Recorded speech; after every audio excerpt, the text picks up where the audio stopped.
پڑھیں محمد والے محمد.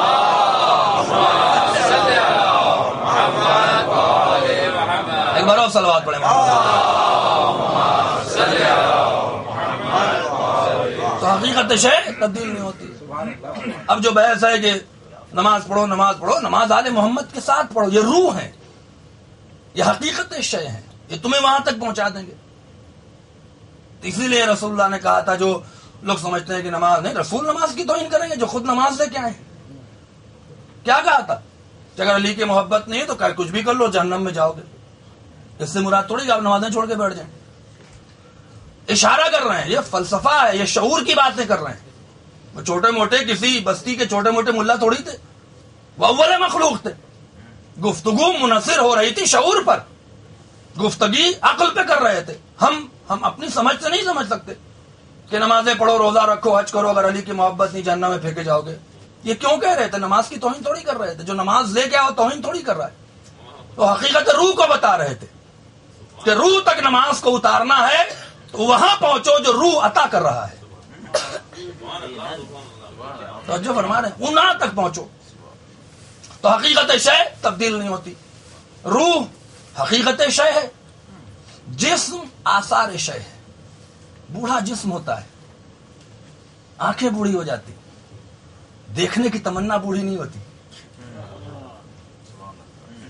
بھلے دانت ٹوٹ جائیں، چنا نہ کھا پائے بھنا ہوا، لیکن کھانے کی تمنا نہیں جاتی. بھلے بچے جو ہیں بوڑھے ہو جائیں، شوگر ہو جائے، خدا نہ خواستہ یہ ہو جائے، بچے کہیں ابا میٹھا مت کھائیے، جسم کو منع ہے میٹھا نہ کھائیے چونکہ کمزور ہو چکا ہے، لیکن کھانے کی تمنا نہیں جاتی. تو جو تمنا نہیں جاتی یہی تو شے ہے نا، یہی روح ہے. اور جسم آثار روح ہے. اب اتنی بات تو آ گئی نا. اب ایک بات آپ ملاحظہ فرما لیں. اسی لیے مولا کائنات سے جب پوچھا گیا کہ آپ کیسے بنے، لوگ سمجھتے ہیں کہ تلواروں میں گھیر لو، بس وہ تلوار چلاتے تھے، اس کے علاوہ کوئی ایکسرسائز کرتے تھے تلوار چلاتے تھے. حضرت علی کی مدح یہاں آگے کہ ایکسرسائز کرتے تھے اور تلوار چلاتے تھے. یہ نہ سمجھیے، یہ جسے کہتے ہیں جہالت کا عنوان ہے، جاہل ہے وہ. خود مولا کائنات نے کہا ہے آپ کی خلقت کیسے ہوئی؟ کہنے کا اللہ نے ہمارے نور کو ایک سانچے میں لانے کے لیے اہتمام کیا، حقیقت شے بنایا مجھے. کہا جس چیز سے تمہارا جسم بنا ہے، جس چیز سے تمہاری روح بنی ہے، اس سے ہمارا جسم بنا ہے. نہیں، آپ اتنی گفتگو کے بعد نتیجہ میں نے آپ کو دے دیا. جس چیز سے تمہاری روح بنی ہے اس چیز سے ہمارا جسم بنا ہے. روح حقیقت ہے اور حقیقت تبدیل نہیں ہوتی، آثار میں تبدیلی ہوتی ہے جو شے پر کیفیت طاری ہوتی ہے. روح حقیقت شے ہے، اتنا تو آپ محسوس کر رہے ہیں نا بات کو. اور جسم آثار روح ہے، تو روح کے جو آثار ہوتے ہیں وہ تبدیل ہوتے جاتے ہیں. اب مثال ایک اور دیتا ہوں جو ان بچوں کے سامنے، یہ بلب ہے نا، یہ بلب، یہ آثار ہیں، نور شے ہے. اب تو محسوس کیا، نور شے ہے، یعنی بلب فیوز ہو گیا تو نور نہیں ختم ہوا، آثار ختم ہو گئے. جیسے دوسرا لگائیں گے ویسے ہی جلنے لگے گا. اب اگر ہرا لگا دیں تو ہرا جلے گا، لال لگا دیں تو لال جلے گا. یہ کیفیت ہے جو اس نور پہ طاری ہو رہی ہے. لیکن یہ پوچھا جائے کہ نور چلا گیا تو نہیں، اب لائٹ نہیں گئی ہے، بلب فیوز ہو گیا ہے. لائٹ ہے لیکن ڈم ہو گیا ہے. تو یہ کیفیت ہے جو نور پہ طاری ہو رہی ہے. نور کب ختم ہوگا؟ جب خالق نور نہ ہو. جب نور کی خلقت اور سپلائی ختم ہوگی تبھی نور جائے گا. تو لوگ کہتے ہیں کہ آل محمد تھے اور چلے گئے، چلے کیسے جائیں گے؟ جب تک خالق باقی ہے خلقت باقی رہے گی. صلوات پڑھیں محمد وآل محمد. ایک بار اور صلوات پڑھیں محمد.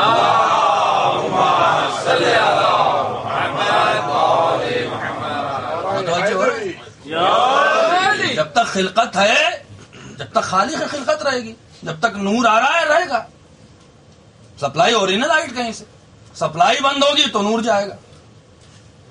تو روح یہی ہے کہ نہیں؟ اب اس کے بعد ایک مثال دے دوں اور آپ سے اجازت لے لوں.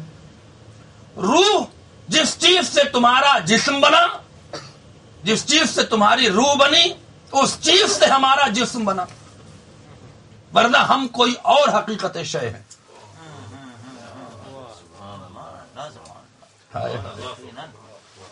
اگر آج میں نے یہ باتیں آپ کو سمجھا دی نا، واللہ آپ محسوس کریں گے کہ کیا مرتبہ ہے ان کا اور کیا شان ہے، کیا شان ہے. جس چیز سے تمہاری روح بنی، اس چیز سے ہمارا جسم بنا، لیکن ایک فرق کے ساتھ، تمہاری روح کثیف ہے، ہمارا جسم لطیف ہے. یہ کثیف و لطیف فلسفے کی اصطلاح ہے. مثال دے دوں، ڈیزل پیٹرول کے مقابلے پر کثیف ہے، پیٹرول ڈیزل کے مقابلے پر لطیف ہے. جب لطیف ہوگا تو پاور بڑھ جائے گا. اسپرٹ پیٹرول کے مقابلے پر لطیف ہے، پیٹرول اسپرٹ کے مقابلے پر کثیف ہے. پیٹرول کو پھینکنے زمین پر تو جانے میں 2-4 منٹ لگے گا، اسپرٹ ڈالیں گے سیکنڈوں میں چلی جائے گی. تو شے جتنی لطیف ہوتی جاتی ہے پاور ملتا جاتا ہے. جتنی پاور ملتا جائے گا جو لطیف ہوتی جائے. مولا نے کیا کہا؟ تمہاری روح مستقل تو ہے، شے تو ہے، حقیقت شے تو ہے، لیکن کثیف ہے. اور ہمارا جسم لطیف ہے، تمہاری روح سے بھی زیادہ ہمارا جسم پاور رکھتا ہے. اب مثال دوں اور آپ کے ذہن تک یہ بات پوری محنت ہماری انشاءاللہ سوالت ہو جائے گی. جس چیز سے تمہاری روح بنی، اس چیز سے ہمارا جسم بنا. روح اور جسم کے درمیان میں جو شے رابطہ ہے وہ نفس ہے. اب مثال لے لیجئے، مثال یہ ہے کہ آپ یہاں پر بیٹھے ہوئے ہیں ابھی اور کراچی جائیے. میں کہوں ذرا کراچی ہو کے آئیے. آپ خیالوں میں گئے، اب جہاں سے رضویہ میں ہوں، جہاں پر بھی ہوں، انچولی میں ہوں، نارتھ ناظم آباد میں ہوں، کہیں پر بھی آپ گھوم کے آ گئے. گئے کہ نہیں گئے؟ میں نے کہا اور آپ کا تصور پہنچ گیا ہوگا. گئے کہ نہیں گئے؟ جسم ٹورنٹو میں ہے، یہ کیا گئی ہے؟ اب تو بول دیجئے ہمارے ساتھ، یہ کیا گئی ہے؟ جسم ٹورنٹو میں ہے. اور آپ نے تصور کیا اور آپ کراچی کی گلیوں میں ٹہل رہے ہیں جبکہ آپ بیٹھے ہیں ٹورنٹو میں. میں ایک سوال کروں، جسم گیا کہ روح گئی؟ میں توجہ فرمائیں، جسم گیا کہ روح گئی؟ آپ کہیں گے خیال گیا. ہم نے کہا مرنے کے بعد کیوں نہیں جاتا؟ تو خیال بھی تو روح کا حصہ ہے نا. گئے کہ نہیں گئے؟ تقریباً 12,000 کلومیٹر کا فاصلہ اپنے 2 سیکنڈ یا 1 سیکنڈ میں طے کر لیا. چونکہ روح کثیف ہے لہذا آنے جانے میں کچھ ٹائم لگ گیا. توجہ میں کیا کہہ رہا ہوں؟ چونکہ روح کثیف ہے، یہ سیکنڈ جو لگا ہے چونکہ پاور نہیں ہے، گئے اور آ گئے. 1 سیکنڈ 2 سیکنڈ تو لگا نا. تو روح گئی کہ جسم گیا؟ روح گئی اور 12,000 کلومیٹر سیکنڈوں میں واپس آ گئی. تو جس چیز سے تمہاری روح بنی اس چیز سے ہمارا جسم بنا. اب تعجب نہ کرو کہ ایک قدم مدینے میں تو دوسرا خیبر میں کیسے ہے.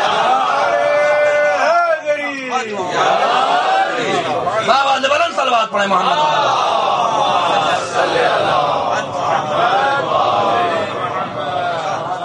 محسوس کر رہے ہیں آپ؟ ایک قدم مدینے میں تو دوسرا خیبر میں کیسے. دوسری مثال دیتا ہوں، بہت آسان مثال ہے. آپ سوئیے یہاں پر، ابھی ایسے گئے تھے، اب سو جائیے. سوئے ٹورنٹو میں یا کہیں اور پہنچے کراچی، وہاں کی چکن کڑھائی کھا رہے ہیں. توجہ فرمائیں، روح گئی کہ جسم گیا؟ میں کیا کہہ رہا ہوں، جسم تو ٹورنٹو میں ہے نا. روح 12,000 کلومیٹر دور ہے لیکن جسم کی ناظر ہے. اتنی دور رہنے کے باوجود ناظر ہے. وہ خیال رکھ رہی ہے جسم کا، وہ دیکھ رہی ہے. کیوں؟ اس کی دلیل یہ ہے کہ آپ سو رہے تھے بے خبر اور کراچی پہنچے ہوئے تھے. جسم ٹورنٹو میں تھا، روح کراچی میں تھی. کسی نے چھوٹی سی چٹکی کاٹی، جسم کو تکلیف کا احساس ہوا، روح حاضر تھی، سیکنڈوں میں بھاگتی ہوئی آ گئی. اس لیے کہ اسے جسم سے اتنا پیار ہے کہ اذیت برداشت نہیں کر رہی. میں کیا کہہ رہا ہوں، 12,000 کلومیٹر کا فاصلہ، ادھر جسم کو تکلیف ہوئی، ادھر روح فوراً حاضر و ناظر ہے. جس چیز سے تمہاری روح بنی اس چیز سے علی کا جسم بنا. اب تعجب نہ کرو کہ ٹھوکر لگتی ہے، علی کو بلاتے ہو، علی آتا کیسے ہے؟ صلوات پڑھیں محمد والے.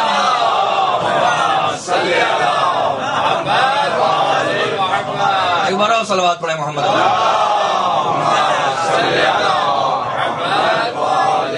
اور آخری مثال دیتے ہیں. محسوس کر رہے ہیں آپ کہ کس پیمانے کی خلقت ہے وہ؟ ہم نے کہا تھا ابھی مثال دیتی کہ روح آثار جسم ہے. روح کبھی بھی کمزور نہیں ہوتی، چاہے روح بچپن کے جسم میں ہو، چاہے جوانی کے جسم میں ہو، چاہے بڑھاپے کے جسم میں ہو، روح ہمیشہ جوان ہے. میں کیا کہہ رہا ہوں آپ سے؟ روح کے لیے بچپنا، بڑھاپا اور جوانی کا تصور نہیں ہے. جس چیز سے تمہاری روح بنی اس چیز سے ہمارا جسم بنا. اب اگر بچپنے اور بڑھاپے کا تصور ہوتا تو 3 دن کی عمر میں کل ازدر کو نہ چیرتے. میں کیا کہہ رہا ہوں؟ یہ 3 دن کی عمر میں کل ازدر کا چیرنا اس بات کا ثبوت ہے کہ یہ روح سے بنے ہوئے ہیں اور روح ہمیشہ جوان رہتی ہے. روح پر زمانے کا اثر نہیں ہوتا ہے. روح پر زمانے کا اثر نہیں ہوتا، جسم پہ ہوتا ہے. روح پر زمانے کا اثر نہیں ہوتا ہے. اسی لیے ان کو امام زمانہ کہا گیا کہ جن پر زمانے کا اثر نہ ہو. روح ہمیشہ جوان ہوتی ہے. جس چیز سے تمہاری روح بنی اس چیز سے ہمارا جسم بنا. اب تعجب نہ کرو کہ 1100 سال سے زندہ ہے تو جوان کیسے ہے. صلوات پڑھیں محمد والے.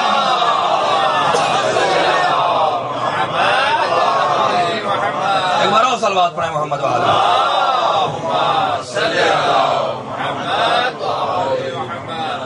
محسوس کیا آپ نے؟ لطف آیا کہ نہیں آیا؟ تو اللہ کی خلقت اللہ نے خلق کیا اور خلق کرنے کے بعد ان کے بغیر کسی انعام کا اعلان نہیں ہے. یہ بھول جائیں آپ، یہ بھول جائیں کہ آل محمد کو چھوڑ کے اور ان کا ذکر ترک کر کے اور ان کے فضائل چھوڑ کے آپ کو کچھ مل جائے. بھول جائیں آپ، سوائے جہنم کچھ نصیب نہیں ہوگا. چونکہ عاشق ہے خدا ان کا، اسی لیے انہوں نے خدا کی عبادتیں سکھائیں، اسی لیے انہوں نے خدا کے احکام بتائے اور اس روح پر تمہارے جیسے جسم کی چادر اڑھا دی تاکہ تم سے قریب ہو کر اللہ کے احکام کو پہنچا دیں. چونکہ بنیاد خلقت آل محمد معرفت خدا ہے. خدا کی معرفت ہونی ہے. خدا کی معرفت کے لیے انہیں بھیجا اور ان کی معرفت خود کروائی. جب ان کی معرفت کرا رہا ہے تو انعام کا اعلان کر رہا ہے. رسول کہہ دو یا علی حبک الایمان والتقوی، علی تیری محبت ایمان، تیری محبت تقوی. یہ نہیں کہا کہ اللہ کی محبت ایمان اور اللہ کی محبت تقوی. جب انعام کہے تو کیا الجنت للمتقین. رسول سے کہتا کہ علی کی محبت تقوی ہے اور قرآن میں کہتا ہے کہ جنت انہی کو ملے گی جو متقی ہیں. تو فیصلہ تو قرآن نے کر لیا ہے. اب ہمیں اور آپ کو فیصلہ کرنے کی ضرورت ہے کہ یہ جنت میں جائیں گے، وہ جنت میں جائیں گے. جنت اللہ کی، جسے چاہے گا دے گا. چونکہ عادل ہے اور عادل ہونے کا تقاضا یہ کہ جو اس کے راستے پہ چلے گا اسے مل جائے گی. اب جو یہ ایک شیعوں میں تصور آیا ہے اور عجیب سا تصور ہے کہ ممبر سے فضائل نہ پڑھے جائیں اور ذکر اہل بیت نہ ہو اور خیبر خندق نہ ہو اور فلاں نہ ہو فلاں نہ ہو، تو آپ کہنا کیا چاہتے ہیں؟ اللہ تو عاشق ہے، فضائل پڑھ رہا ہے قرآن میں اور آپ 2 ٹکے کی اوقات نہ رکھنے کے بعد نماز پڑھتے ہیں، سمجھتے ہیں اللہ والے ہو گئے تو یہ نہ پڑھو نہ پڑھو. تو یہ جہالت کی دلیل ہے، یہ شعور بیدار نہیں ہے آپ کا.